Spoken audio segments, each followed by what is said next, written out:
एक सेठ जी के 7 बेटे थे, 7। बड़ा परिवार, सुखी परिवार। लोग बोलते हैं छोटा परिवार सुखी परिवार, पर मैंने जितने भी बड़े परिवार देखे ना वो बड़े सुखी परिवार देखे। नासिक में हम एक सज्जन के घर गए, उनकी 7 बेटियां और 1 बेटा।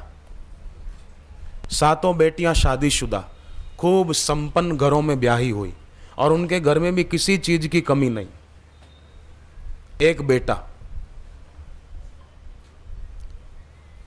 और लोग किसी को 2 बेटी होती तो बोले नहीं 2 बेटी होती है। अब तीसरी संतान बोले बेटा चाहिए, बेटी नहीं। कन्या है तो गर्भपात करा देते। कितना बड़ा पाप है। नवरात्रि के दिनों में लोग कन्याओं को भोजन कराते हैं। नौरते पूरे होते हैं तो कन्याओं को भोजन कराते हैं। काहे के लिए कराते हैं कन्याओं को भोजन, बच्चियों को? कि देवी प्रसन्न हो जाए, माता जी प्रसन्न हो जाएं, उसलिए कन्याओं को भोजन कराते हैं। परंतु गर्भ में कन्या को मार डाले तो माता प्रसन्न कैसे होगी बोलो? माता की प्रसन्नता के लिए एक तरफ तो कन्याओं को भोजन कराएं और एक तरफ कन्या को मार डालें, तो कैसे सुख पाएंगे?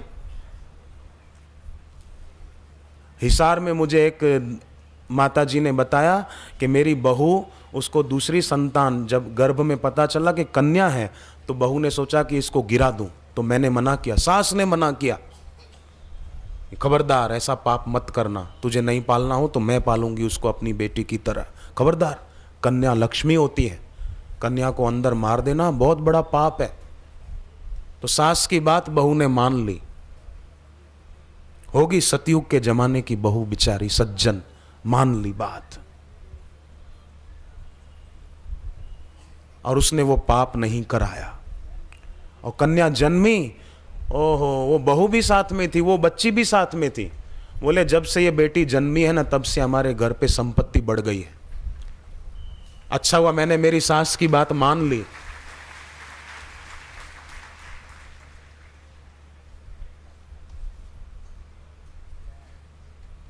बालाघाट के सज्जन बैठे हैं यहां, मैं देख रहा हूं। ये जानते हैं बालाघाट समिति के सुरेश भाई को, है ना? सुरेश भाई बालाघाट समिति में शायद आए भी होंगे, पता नहीं। तो उन्होंने भी बताया हमारे घर 3 बेटों के बाद बेटी जन्मी। पहले नौकरी करते थे, कुछ रुपए महीने के, कुछ 100 रुपए, पर बेटी जन्मी तब से संपत्ति बढ़ गई। तो कोई भी कन्या को भार न माने, कन्या लक्ष्मी है। उल्लासनगर में भी एक सेठ ने बताया ऐसा हमारे साथ हुआ था। खैर, एक सेठ के यहां 7 बेटे थे, 7 बेटे शादीशुदा। 7वें बेटे, छोटे बेटे की शादी हुए कुछ महीने बीते थे। छोटी बहू सत्संगी घर की थी, किसी गुरु की दीक्षा ली हुई बहू थी। उम्र में छोटी थी पर समझ में बहुत बड़ी थी, क्योंकि बड़े में बड़े भगवान का नाम वो रोज जपती थी और ध्यान करती थी, इसलिए उसकी बुद्धि पवित्र थी। उसकी 6 जेठानियां घर में बारी बारी से भोजन बनाती थी। आज ये बनाएगी, आज ये बनाएगी, ऐसा बारी बांधी हुई थी। आज इसकी बारी है, आज इसकी बारी है। कभी कभी कोई बहू बीमार होती, दूसरी को कहती कि आज मैं बीमार हूं, तू बना दे मेरे बदले, मेरी तबीयत ठीक नहीं है। तो वो बोलती मैं क्यों बनाऊं, मैं बीमार थी तो तूने बनाया था, जो मैं बनाऊं, मैं नहीं बनाऊंगी। खटपट होती थी। छोटी बहू जो थी वो अति उत्साही थी, वो खुद लग जाती। कोई बीमार होती बोले मैं बना देती हूँ, और बड़े प्यार से बनाती तो सबका शरीर भी स्वस्थ रहता और मन प्रसन्न रहता था। एक दिन सास बोली छोटी बहू को कि तू जब से आई है ना, तू बहुत काम करती है, और भी तेरी जेठानियाँ हैं, उनको करने देना, उनको बनाने दे खाना। तो छोटी बहू बोली कि एक बात बताओ माता, कि दूसरों को भोजन कराने से पुण्य होता है कि पाप होता है? बोले पुण्य होता है। दूसरों को भोजन कराने से पुण्य होता है तो घर के ये लोग हैं, इनके लिए मैंने भोजन बनाया, थोड़ी मेहनत की, तो मेरे को पाप लगेगा कि पुण्य? बोले पुण्य लगेगा, बस तो मुझे करने दो। अब सास ने सोचा कि बहू कितनी बुद्धिमान है। अगले दिन क्या हुआ कि सासू माँ खुद बनाने बैठ गई।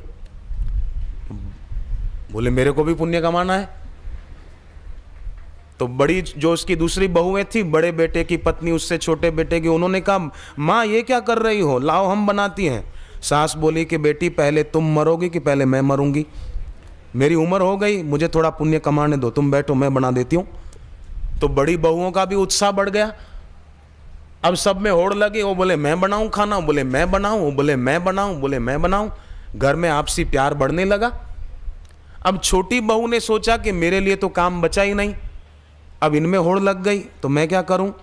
तो उसने क्या किया कि आटा पीसने की चक्की, पहले के ज़माने में घर घंटियाँ नहीं थी इलेक्ट्रिक लाइट से चलने वाली, वो हाथ से ऐसे घुमाती थी। तो छोटी बहू लेकर बैठ जाती और गेहूं पीसती, आटा तैयार करती, ताज़ा ताज़ा रोज रोज कर देती।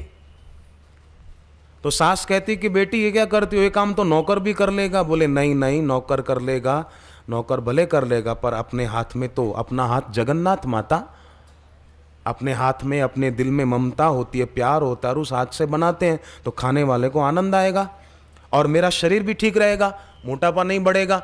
बैठी रहूंगी और लाइट का स्विच दबा दिया और आटा पीस दिया तो मोटापा बढ़ जाएगा। फिर फैट घटाने के लिए मॉर्निंग वॉक करो, जॉगिंग करो, ये करो वो करो, खड़े होकर श्वास लो छोड़ो, शरीर को सताना क्यों, उससे तो शरीर से थोड़ा काम लेना माता, तो शरीर स्वस्थ रहेगा। सास ने सोचा कि बात तो ठीक कहती है, कसरत भी हो जाती है, रसोई भले कोई बनाए माता, पर आटा तो मेरा पिसा हुआ होगा ना, मुझे इसका आनंद है। अब अगले दिन सासू कहती है कि मैं भी ये काम करूंगी, मेरी भी कसरत होगी, उम्र हो गई, मोटापा बढ़ गया, कहीं डायबिटीज ना हो जाए, थोड़ा मैं भी काम करूं।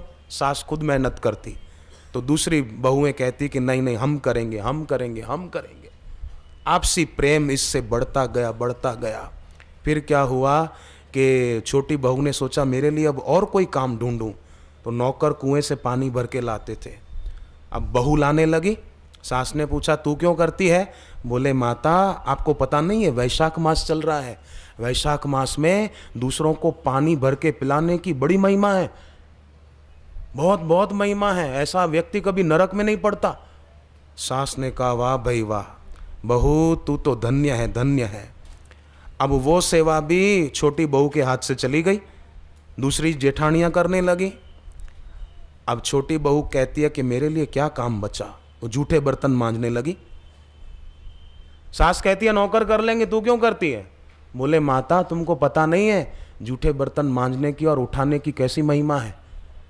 भगवान कृष्ण जब राजसु यज्ञ में गए थे ना माता, तब साधु संतों ने भोजन किया तो जूठी पत्तलें भगवान ने उठाई थी। जरूर इसकी कुछ महिमा होगी ना, तो ही भगवान ने जूठन उठाई, तो मेरे को भी उठाने दो, मेरे को भी मांजने दो, मेरे को आनंद आता है। सास को हुआ कि बहू है कि कोई देवी है देवी। बहू बोली कि माँ जितना छोटा काम होता है ना, उतना उसे करने का महात्म्य ज्यादा होता है। अब अगले दिन सास बैठ गई बर्तन मांजने, तो दूसरी बहुएं कहने लगी नहीं नहीं हम करेंगे हम करेंगे। अब बर्तन मांजने की भी काम सेवा गई। अब छोटी बहू झाड़ू लगाने बैठी अगले दिन, तो सास ने कहा ये क्या करती है। वो बोली माँ आपको महिमा का पता नहीं है, शबरी थी ना, शबरी, रामायण नहीं पढ़ी आपने, रामायण की कथा नहीं सुनी। शबरी झाड़ू लगाती थी, साधु संत पंपा सरोवर नहाने जाते थे, वहाँ कांटे न लगे कंकड़ न लगे तो झाड़ू लगाती थी शबरी। और झाड़ू लगाने की सेवा का ऐसा परिणाम आया कि भगवान राम उसके पास आ गए, उसको नहीं जाना पड़ा, भगवान खुद आ गए। माँ इसकी तो बहुत महिमा है, तो मुझे करने दो। ऐसा प्यार और ऐसी सूझबूझ छोटी बहू की देखकर पूरे घर में तो संप आ गया। संप आया तो संपत्ति बढ़ने लगी, घर में पैसा बढ़ने लगा। सेठ जी जो ससुर साहब थे वो सब बहुओं के लिए गहने ले आए, गहने अच्छे अच्छे बनाकर। तो छोटी बहू ने क्या किया, गहने सब ले जाकर बड़ी जेठानी को दे दिए कि आपकी बेटी अब बड़ी हो गई, उसकी शादी करोगे तो गहने आप रखो, मेरे को ज़रूरत नहीं है। गहने पहनकर जिए कि बिना गहने जिए क्या फ़र्क पड़ता है, बच्ची अपनी है, उसकी शादी करेंगे, उसको ज़रूरत है, आप रखो। सास ने कहा कि सबको दिए तू भी रखना। बोले नहीं नहीं मुझे अभी ज़रूरत नहीं है, क्या हो गया, इनको रहने दो, बेटी को ज़रूरत काम लगेंगे। पूरे घर का वातावरण ऐसा हो गया कि जैसे वैकुंठ हो वैकुंठ। तो एक कन्या अगर चाहे तो अपने घर को वैकुंठ में बना सकती है। और कई कन्याएं जो दीक्षा ली हुई हैं, जिस घर में जाती है उस घर का वातावरण भक्तिमय कर देती है। ऐसी मेरे पास खबरें हैं। आगरा में अपने एक साधक की बेटी, हरनारायण गर्ग उन भाई साहब का नाम, उनकी बेटी की शादी हुई। जहाँ गई ससुराल में, 1 साल के बाद लड़के के माँ बाप लड़की के बाप के पास आए और उनके पैर छूने लगे कि आपकी बेटी हमारे घर के आई, साक्षात लक्ष्मी आ गई, लक्ष्मी। तो गीता का वचन है, यद यद आचरति श्रेष्ठस तत् तत् देवे तरो जनः सयत् प्रमाणम कुरुते लोकस तदनुवर्तते। माने श्रेष्ठ लोग, बड़े लोग जैसा आचरण करते हैं, दूसरे लोग वैसा ही आचरण करते हैं। लोगों पर उपदेश की असर कम पड़ती है, आचरण की असर ज़्यादा पड़ती है। बापू जी की जीवनी श्री आशा रामायण देश विदेश में लोग पढ़ते हैं, 108 पाठ करते हैं और लोगों के मनोरथ पूरे हो जाते हैं। क्यों? कि बापू जी ने वेदों में, गीता में, उपनिषदों में, शास्त्रों में, स्मृति ग्रंथों में जो लिखा है वो अपने जीवन में प्रत्यक्ष आचरण करके दिखाया। यद यद आचरति श्रेष्ठ तत्तद देवे तरो जनः सयत् प्रमाणम कुरुते लोकस तदनुवर्तते। अब इस श्लोक में, गीता का ये श्लोक है, इसमें ध्यान देने की बात ये है खास कि इस श्लोक में श्रेष्ठ मनुष्य के आचरण के लिए 5 पद आए हैं। यत यत तत् तत् एव, 5 पद हैं। माने जो व्यक्ति दूसरों को सीख देना चाहता है वो सीख उसके आचरण में होगी तो उसका प्रभाव ज्यादा पड़ेगा। सिनेमा उन्हें कभी न भाए, बलात ले गए रोते आए। प्रत्यक्ष है ना आचरण में।